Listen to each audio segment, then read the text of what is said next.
This video is brought to you by Glasshammer Gaming. Use the code CommandPhase to get an extra 5% off your hobby purchases. A link to their store is in the video description below. Hello and welcome to the Command Phase. My name is Mark and thank you so much for joining me. For the vast majority of us, cool models are what draw us into collecting an army, and with so many incredible sculpts these days, it's really a great time to be a 40k player. So in this video we're going to go through my top 3 models that sell each army, whether they are iconic for the faction, draw you into the aesthetic, or are just plain awesome. This will by no means be anything to do with their rules, how they play on the tabletop, or the current meta. This is purely a discussion on what draws someone into an army to help players still unsure which to pick have an idea of what to expect. If you're looking for a video to learn more about who the army are and the overview of each, then check out this one on the channel which does exactly that.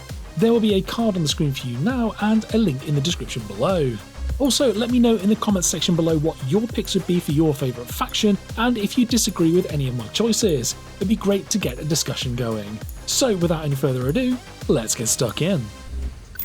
First up we have the Adeptus Custodes, also known as the Space Marines. Being such an iconic faction and the poster army for the game, there have been plenty of models to choose from their catalogue. Obviously, with the regular releases, my picks had to be the Lieutenant with Storm Shield, Lieutenant with Power Fist, and Lieutenant with Power Weapon. All jokes aside, the real list has to start with the Intercessors, both Standard and Assault, either equipped with a variety of bolters or bolt pistol and chainsword.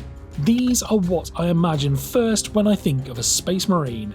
They're the imagery for the Codex cover and a lot of the artwork, plus the Space Marine 2 game really highlights this. Then for me it has to be the Terminators, another truly iconic unit of heavily armoured marines who are an unstoppable force of inevitable death walking towards you. The new sculpts really help to bring their scale to life and look fantastic, a great update to such an awesome unit. Last of all, which will probably come as no surprise to anyone, is the MVP of the Space Marine 2 game.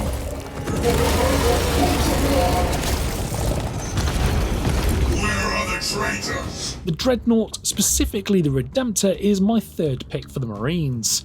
A walking, heavily armoured sarcophagus with a Marine still serving the Emperor inside. Hooked up by neural links, they are awoken when needed to purge the enemy of the Emperor and are a force to be reckoned with.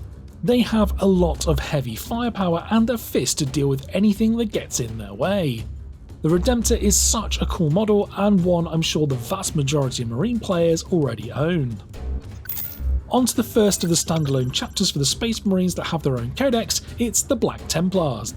The Crusader iconography covers the dedicated models for this army, and none hits harder than that of the Emperor's Champion. Everything is spot on here, from the iconic pose, iconography of the chapter, and holding the Aquila of the Emperor, to the chained black sword he's holding up in challenge. Such an incredible sculpt. While there are some other incredible characters in this army from the likes of Helbrecht and Grimaldus, for me, the Castellan has a special place in my mind. Based on the iconic artwork by John Blanche and the front cover of the 3rd edition rulebook, the sculptors at Games Workshop did an incredible job bringing this to life. This may just be a little nostalgia for me as that's the edition I started with 40k, but this is one I may just have to pick up even though I don't collect Black Templars.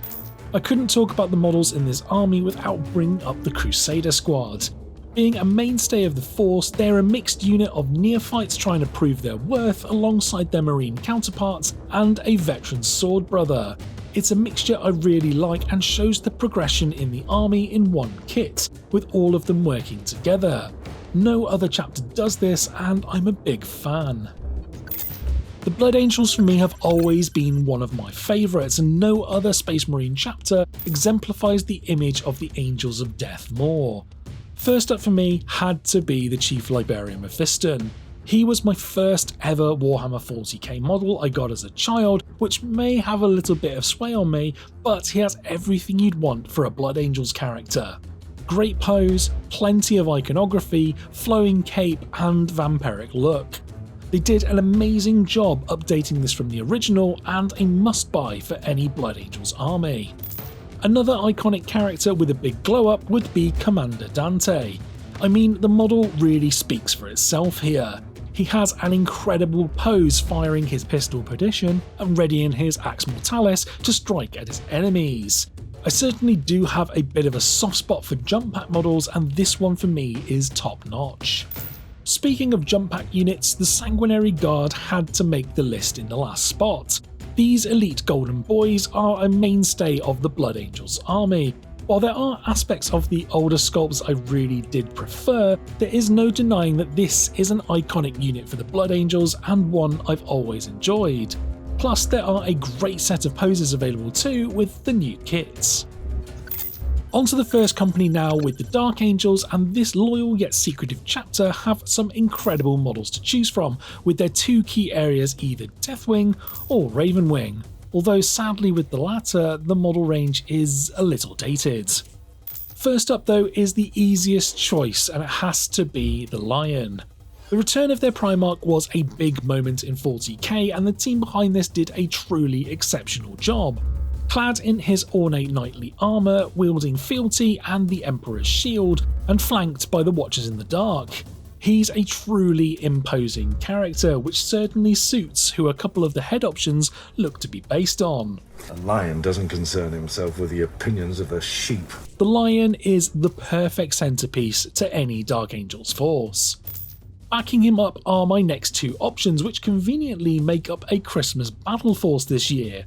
The Deathwing Knights take the Terminator aesthetic of the Space Marines and adds their own fantasy knight aesthetic, which really do make for some incredible looking models that any Deathwing style Dark Angels army would like.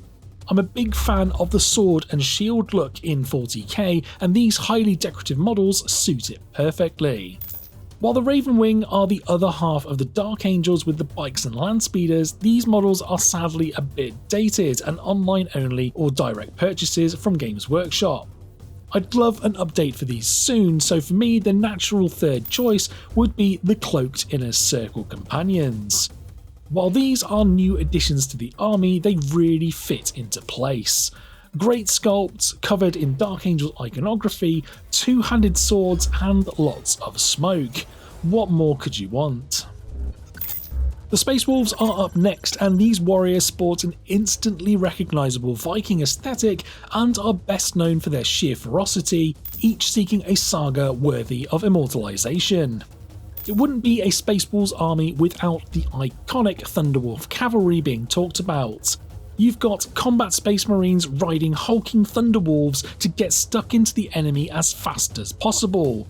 I mean, what more could you want? As I mentioned earlier, I really do like Dreadnoughts, and well, the Space Wolves have some epic ones. The first of the two I've chosen is the Venerable Dreadnought. Not only because of all the Space Wolf iconography all over the model, but I love the fact that this model is wielding a Fenrisian Great Axe and a Blizzard Shield compared to a typical shooting or melee loadout. I'd have to say it's my favourite Dreadnought in all of 40k. Then of course there is Murderfang, who epitomises the ferocity of the Space Wolves even in their Dreadnought form. They've really done a great job in making an armoured walking tank look feral.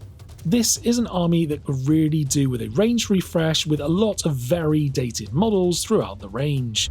If they do, my wallet will be emptied faster than you can say, "For the Emperor!" Up next we have the secret Space Marine chapter of warrior mystics that are the Grey Knights. This is another faction that could really do with a range refresh to update the majority of their sculpts.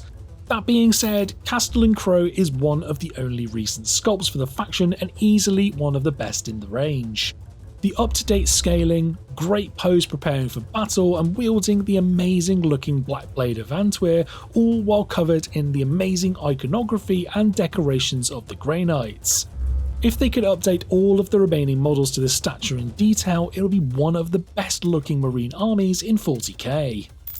That's not to say there aren't any really great models in the range right now, and one everyone would think of when you mention Grey Knights would be the Nemesis Dread Knight.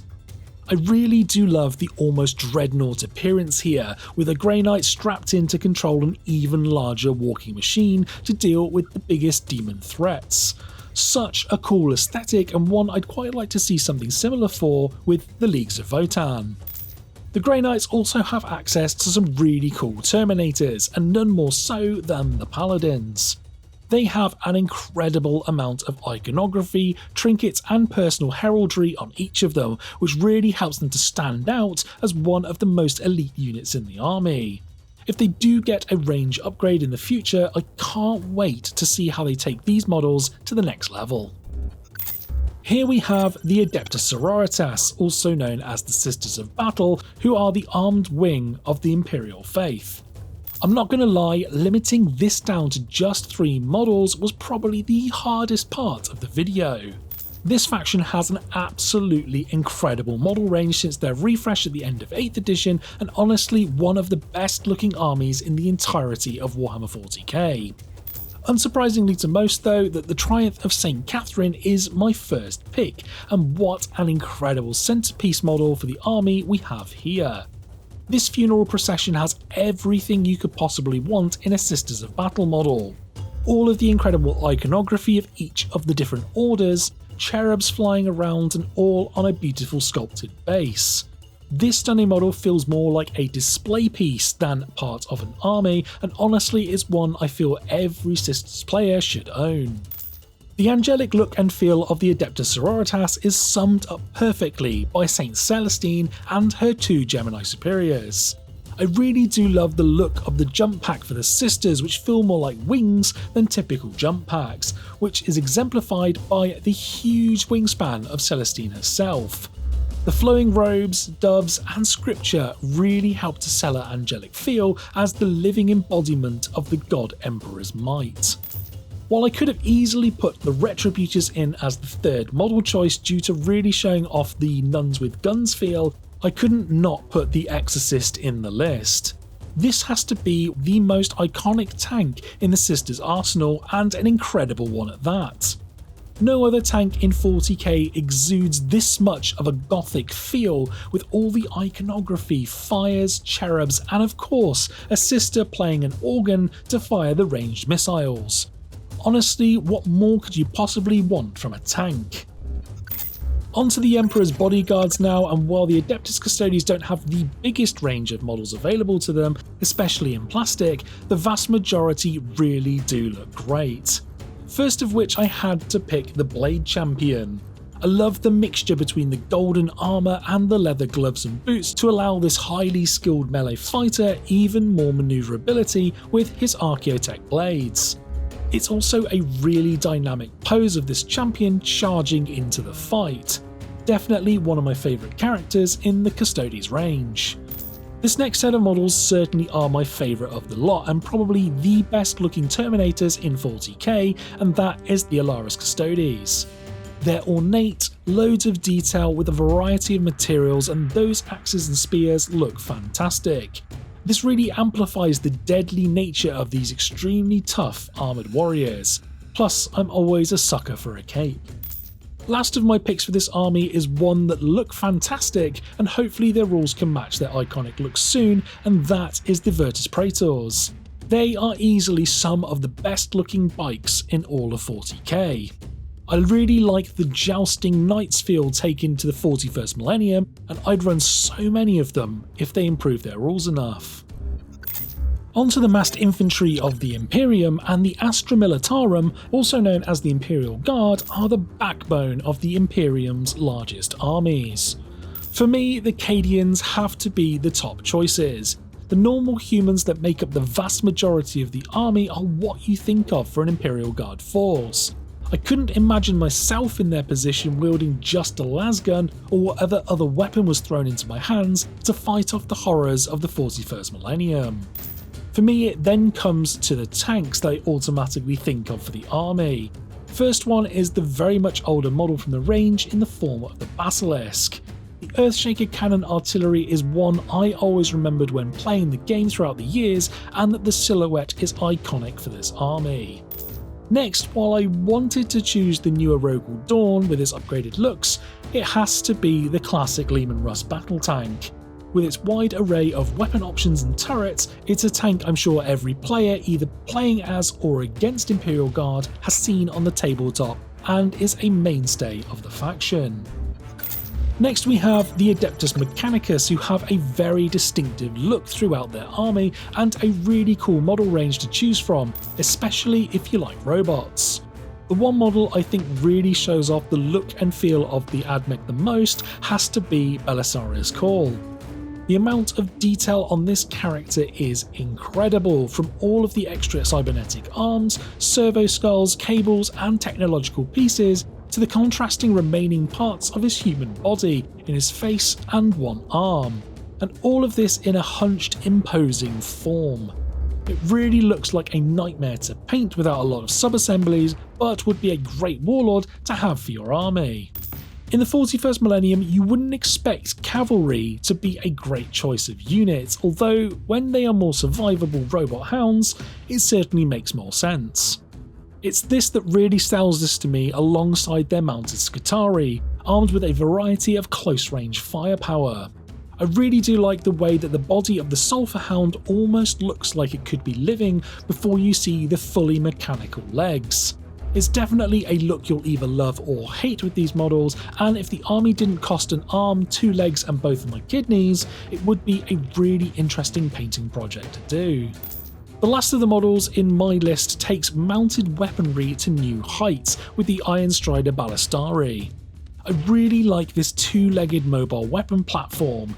It's a design which feels like a predator stalking the battlefield compared to a typical tank, with the driver strapped and linked up to control the walker and a gunner on top to fire deadly salvos. For me, one of the coolest models in their range. The Imperial Agents just received a new codex in the recent weeks, but is one with models I'm sure a lot of players would easily recognise, and have also incorporated the Deathwatch inside if you are wondering why they weren't mentioned earlier with all the Marines. Speaking of which, whenever I think of the Deathwatch, the Corvus Blackstar immediately comes to mind, and would be instantly recognisable, especially if you've played Space Marine 2. This has to be one of the sleekest looking marine flying transports in the entire game, all while covered in powerful heavy weapons and intricate iconography. Certainly a model I'd want to have in my collection if I collected this faction. We couldn't have an Imperial Agents list without including an Inquisitor in it, especially as the leader of the Force. Inquisitor Greyfax for me has such a distinctive look and feel for the model. I really love the inquisitorial iconography all over this model, the skulls on her pauldrons and knees, plus a Capitan hat with a lit candle on it. This model really does exemplify the gothic feel of Warhammer 40k that I enjoy so much, and it's also pretty badass to be doing all this in armoured heels. Last of all are the Assassins, each with their own specific roles, but the one that stands out the most to me would be the Vindicare Assassin. I think it's mainly down to him being what I'd imagine an assassin would typically be in the 41st millennium, an elite sniper. Plus he's probably the most recognisable. I love the pose on this model too, with him covering himself against a piece of terrain to not be spotted before delivering a lethal shot from his Exorcist rifle. Plus the Nemesis book in the Horus Heresy series is well worth a read if you like these assassins.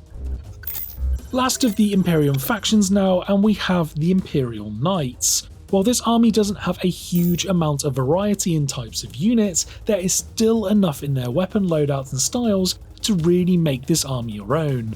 For me, when I think of Imperial Knights, I automatically think of the Castellan.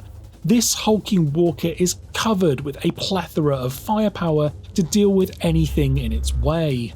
The thing I like the most about the Imperial Knights is even though they are hulking killing machines, they are covered in the regal iconography of the noble houses that pilot them. Makes for a really fun painting project. On the other end of the spectrum of loadouts, I really love the Knight Gallant. While still having a few guns, its devastating Reaper Chainsword and Thunderstrike Gauntlet do the majority of the work. I personally couldn't imagine what would be able to stop that if it got into combat with you. Lastly, we couldn't not talk about the smaller sized armatures that accompany the Knights, and the Warglaives for me have to be my favourite looking ones here. Maybe it's down to my enjoyment of combat the most in 40k, but having a faster moving skirmisher to support the larger knights with some devastating ranged and melee options does make these a fearsome looking unit on the tabletop. Moving on to the armies of Chaos now, and the legions of the Chaos Space Marines are first up, and we couldn't start this list without a bad and the spoiler being front and centre. The Warmaster of the Chaos Forces really got a huge glow up in recent years and is up there as one of my favourite character sculpts in 40k. He's such an imposing figure, wielding the Talon of Horus and Dracnian, covered from head to toe in incredible details and trophies, all while standing on the corpse of an Ultramarine, which is clearly the best part. The commanding pose screams, "Come at me if you dare." The design and sculpting team did an incredible job bringing the character of this model to life, and I really do need to get around to painting him up from my pile of potential. Speaking of glow-ups, my next choice has to be the incredible Demon Prince. I love that these were once mortal champions of chaos that through their deeds were rewarded with the elevation into demonhood. This was a model I thought was incredibly cool back when I started playing Warhammer, and obviously with all the technological advancements in sculpting, this incredibly detailed update just blew me away. It was great to have the nod to the original for this, which was truly iconic for Chaos, and collecting this army feels like being spoilt for how good the newer models are. Whilst I love those two models, the Possessed also have to be up there as one of the best models in the entire army range. And it's not just because of the dead Ultramarine again. Honest. I really enjoyed the first Heretic and the story of Argyle, who is one of my favourite characters, being possessed by Ram and the transformation that comes. And when these models came out, I wanted to get as many as I could. The team did an exceptional job sculpting the Chaos Space Marines warping and mutating into this form. I really love the way that the armour fuses with the new limbs and the transformed bodies look fantastic. They really show the true horror and power that the Chaos Gods have to offer. The Death Guard got a massive range refresh at the start of 8th edition and really have become an incredible looking army with a huge amount of character in each sculpt. None more so than the Primarch of the Death Guard himself, Mortarion.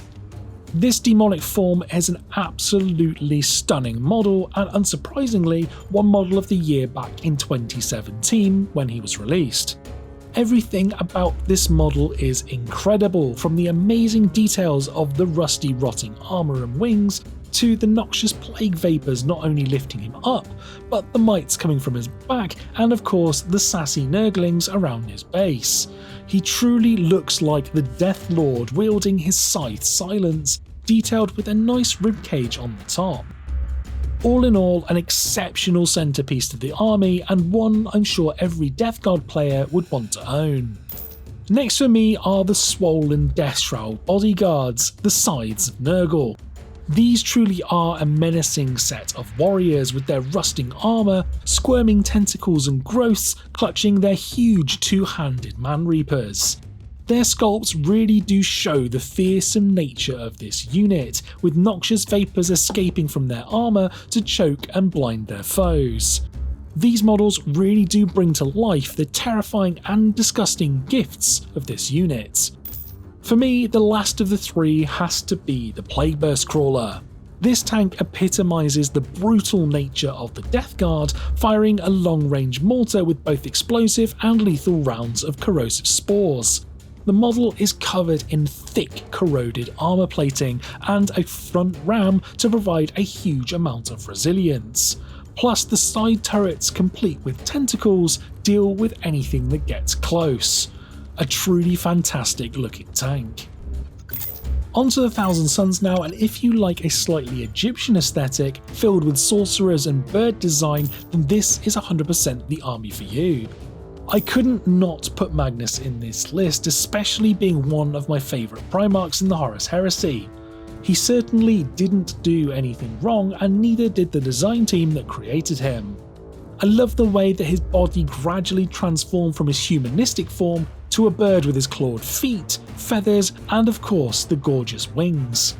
The armour is intricately detailed alongside his accessories of books and scrolls, and considering he came out in 2016, he's holding up really well. Next for me really epitomises the look and feel of the Thousand Sons completely, and they are the Exalted Sorcerers. These models have everything you want from the Thousand Sons. Incredible amounts of detail all over the model, transformations into birds or extra arms, flowing capes and fantastic poses, plus a flying disc of Tzeentch, which I'm a huge fan of. Honestly, they are a must-have for any Thousand Sons player. Last of all, it has to be the Rubric Marines. No.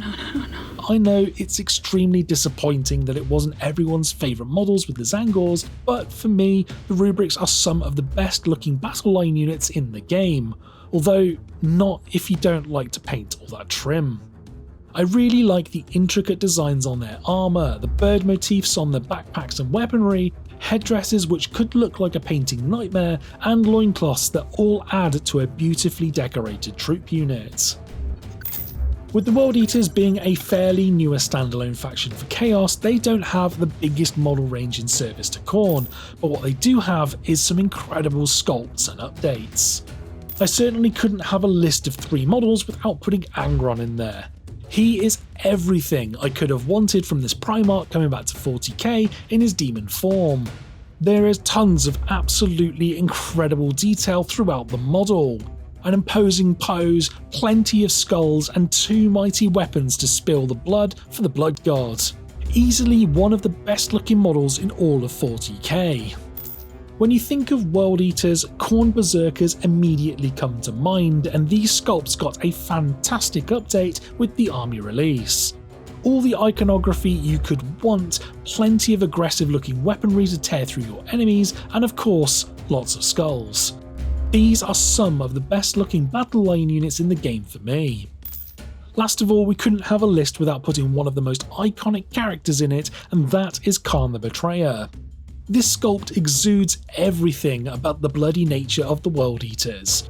Posed charging headfirst into combat, swinging his iconic chain axe Gorechild, all while not needing to be fully armoured because he's clearly too hardcore for that. All while being covered head to toe in chains, spikes and skulls. I'm sure a lot of 40k fans would agree that the end of the book Betrayer with Erebus was one of the best fight scenes in the Horus Heresy. Moving on to the Chaos Demons now, and there are a lot of interesting and characterful models in their range dedicated to each of the 4 Chaos Gods. While it would be easy just to say each of the greater demons and move on, I've got a couple of other choices in mind. First up, while not aligned to one of the specific Chaos Gods, I couldn't not pick Be'lakor. The first of the Demon Princes is an absolute masterpiece of a model. Such an imposing figure with an incredible amount of detail. The chained wings look fantastic, the small amount of chaotic armour really accents this terrifying being, and a really cool flaming sword. And before anybody mentions it in the comments, I don't just like him because he killed yet another Ultramarine. In terms of Khorne, my choice would have to be Skulltaker. It would be easy to say a bloodthirster, but this bloodletter character exudes everything you want as a Khorne player. A character with a huge amount of Khorne iconography on his armour, lofting his sword high in a challenging manner, whilst holding a freshly burning skull with blood dripping from it, all while having the coolest cloak in 40k. For Nurgle, it has to be the Nurglings. These happy little souls have a huge amount of character, which makes them a really fun sculpt. I'm sure many of you have seen the sassy Nurgling on the Death Guard Champions base, which also appears in the video game Bolt Gun and has a stuffed toy too. An absolute no-brainer with this one. On to Slaanesh, and it has to be the Keeper of Secrets. Lazy choice, I know. Games Workshop did an incredible job with this model. The sculpt looks sleek, graceful and yet lethal, which is everything a servant of Slaanesh would want to be. An absolutely stunning model. Speaking of stunning, for Tzeentch I had to pick the Lord of Change. I mean, you can't blame me for this one. This great demon really goes all out with the design language of Tzeentch being a powerful looking sorcerer with an incredible demonic bird sculpt with flowing wings decorated in iconography. Everything you could want for this god, and a model I wish I could do justice by when painting it up. The Chaos Knights are up next, and while these, like their Imperial variants, don't have a huge number of models to choose from, they are far more distinctive.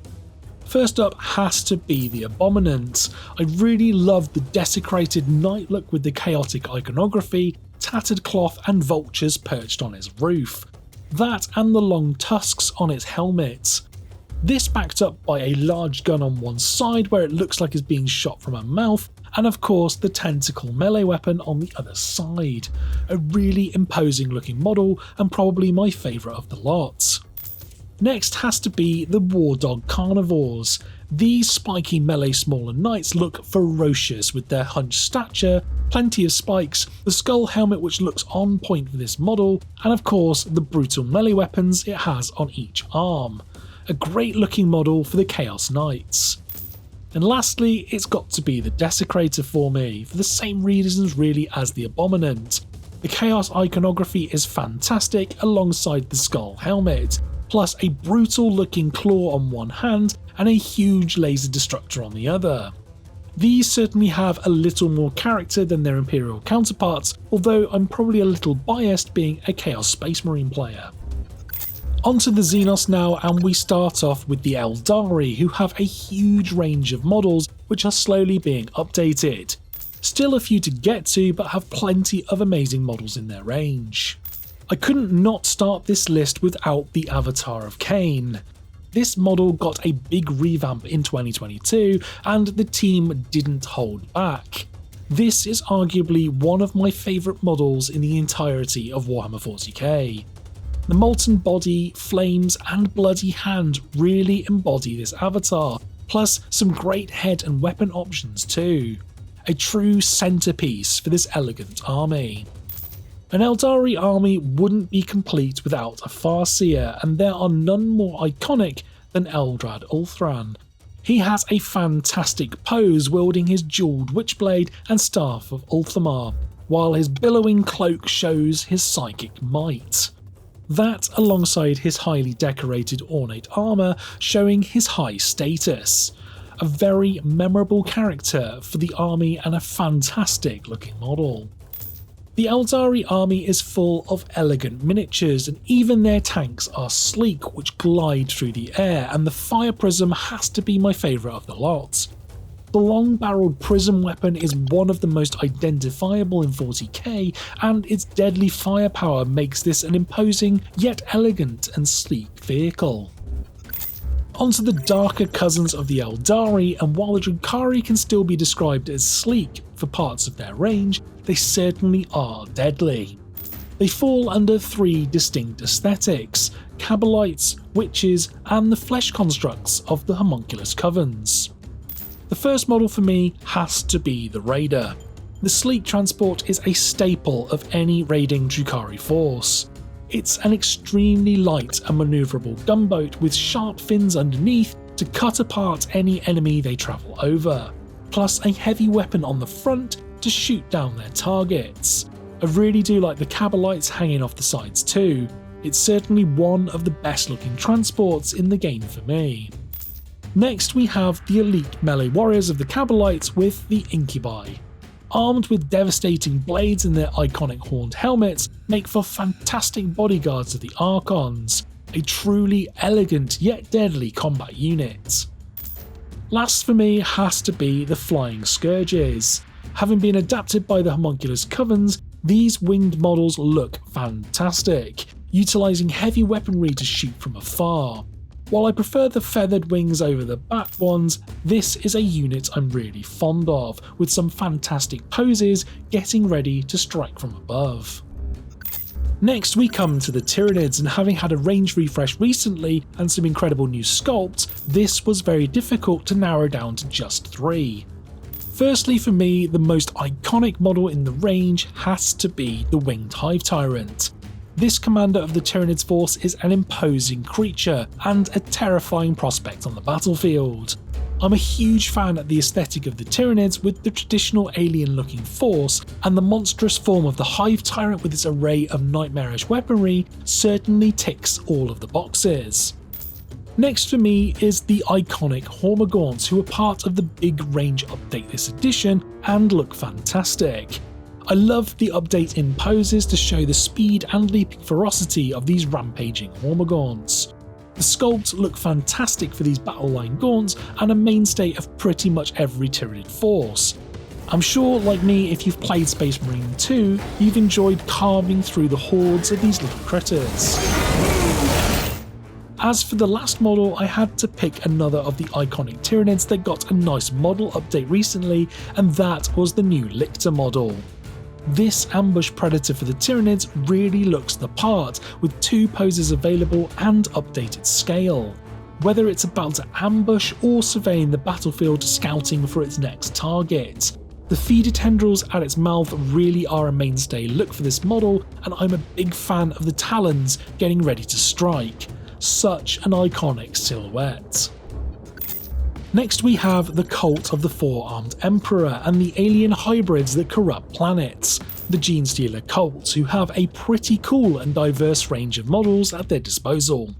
For me, the first thing I think of for this army would have to be the Acolyte hybrids. These are the Xenos-infected humans that have transformed closer to their Genestealer counterparts, while keeping some of their human knowledge. I really like seeing clearly the way that these have been transformed while still being able to shoot pistols before getting stuck into melee with their claws, crude weapons and mining tools. They are such a fun unit and set of sculpts. It then has to be the Patriarch, being the leader of the force and the bigger of the pure strain Genestealers. I love the pose of it crouched on a ventilation pipe surveying all around it as it prepares to strike. They were always an iconic looking alien in 40k, and this leader looks fantastic.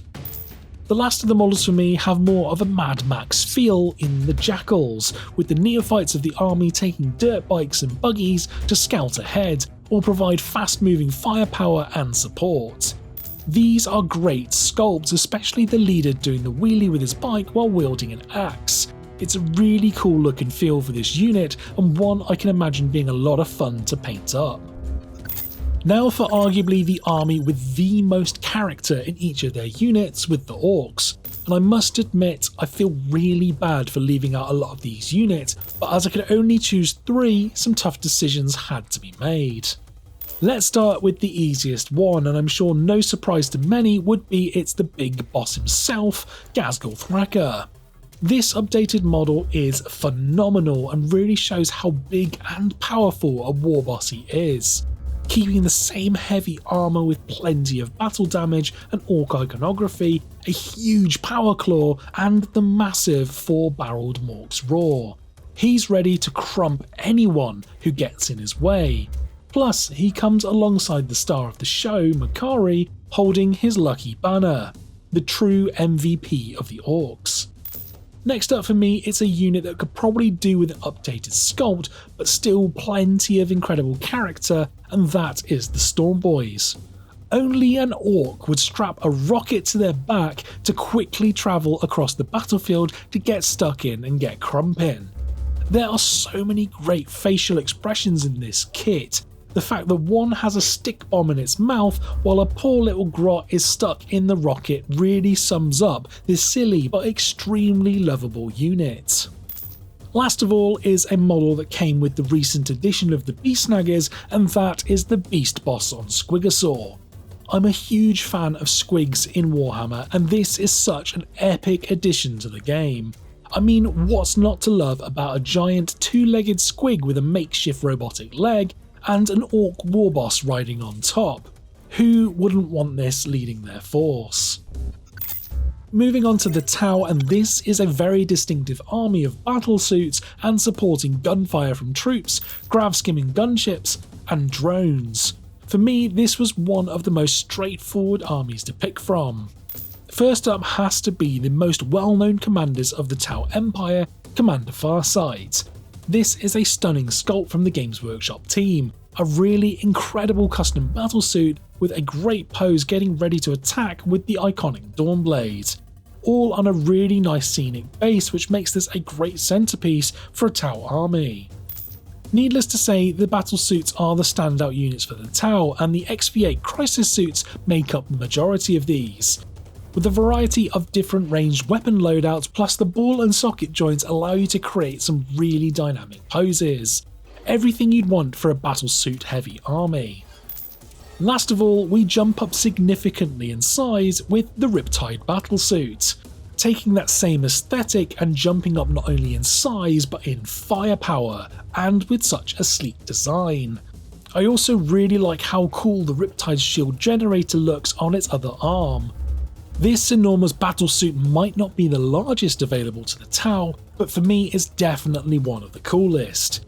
If you like the heavy mech or Gundam style of the aesthetic of the Tau, then this is a must buy. The Undying Legions of the Necrons are next, and with the range refresh they received at the start of 9th edition, this army has some incredible models to choose from. First up for me has to be the unending troop choice of the Necron Warriors. They got a really nice upgrade in 9th edition, and for me Games Workshop really pushed that almost zombie-like feel but put into a robot. Dangling wires, broken and dented armour that has been corroded with age, and a couple of brutal weapon options. These were an absolute joy to paint and really pushed that rusted and decrepit look. A new unit that came in 9th edition was the Scorpec Destroyers, and for me these really helped to sell the Necron side of the box. I really loved the three-legged sculpt, which feels more like crab-like movements, all while wielding some deadly hyperphase weapons. I'm a huge fan of these two poses as well, with one putting its weight on its back leg ready to pounce, and the other ready to swipe down with the killing blow. A great addition to the range. For the last one, while I was tempted to pick the newer Catan Shard of the Dragon, I had to change my mind and pick one of the most iconic models in the Necron range, and that is the Monolith. This huge indomitable floating construct for me really illustrates the inevitable advance of the Necron forces. It looks brutal but elegant at the same time, with some devastating weaponry at hand. I really do love the multi-material look with the inner and outer living metal parts, the canoptic spider looking robot connecting the power source to the massive death ray orb on the top, but I think my favourite feature has to be the Necron Warrior coming through the Eternity Gate in pieces. It's just such a cool look and feel for a true centerpiece model for the army. Onto the newest faction to return to Warhammer 40k, and there's a lot to like about the aesthetic of the Leagues of Votann, also known as the Squats. As you may have remembered earlier in the video, I'm a big fan of Terminators, and the Einhir Hearthguard are no exception to this at all. These heavily armoured dwarves really do have a great look to them. The exo armour feels really chunky, with some oversized shoulder pads and a metal spine in the back to help solidify the armour. You can really see from all the bolts and rivets how everything is connected, and it's nice to see the intricate filigree to help break up the surfaces. Plus they have access to some really cool looking weaponry, all connected and powered by the suit. The Plasma Gauntlet for me is one of my favourites and really adds some colour contrast to the miniature. The Thunderkin for me had to be the next choice. The exoskeleton suits which the Votann are inside of to help lift the heavy weapons is a really cool aesthetic, and one I hope to see more of in future models, maybe even larger in size. It's all very functional for the Votann, and I can imagine they use this in their mining operations, which really suits the army. And last of all, I couldn't have a list without the chunky Hecaton Land Fortress. This model is an absolute unit, and its really solid nature fits perfectly with the Votann's functional aesthetic. You could argue that this looks a little like one of the LEGO moon buggies, but with plenty of weaponry all over, including a devastating main turret, it's certainly a difficult tank to shift. Definitely a must-have for any Votann player. So overall, these are my top 3 models that sell each army, whether they are iconic for the faction, draw you into the aesthetic, or are just plain awesome. If you are new, hopefully this has given you a good idea of what to expect and look forward to in an army's range. Let me know in the comment section below what your picks would be for your favourite faction and if you disagree with any of my choices. It would be great to get a discussion going in the comment section below. If you enjoyed the video, please hit that like and subscribe button as it really helps the channel to grow. Thank you so much for watching the command phase, and I'll see you in the next video.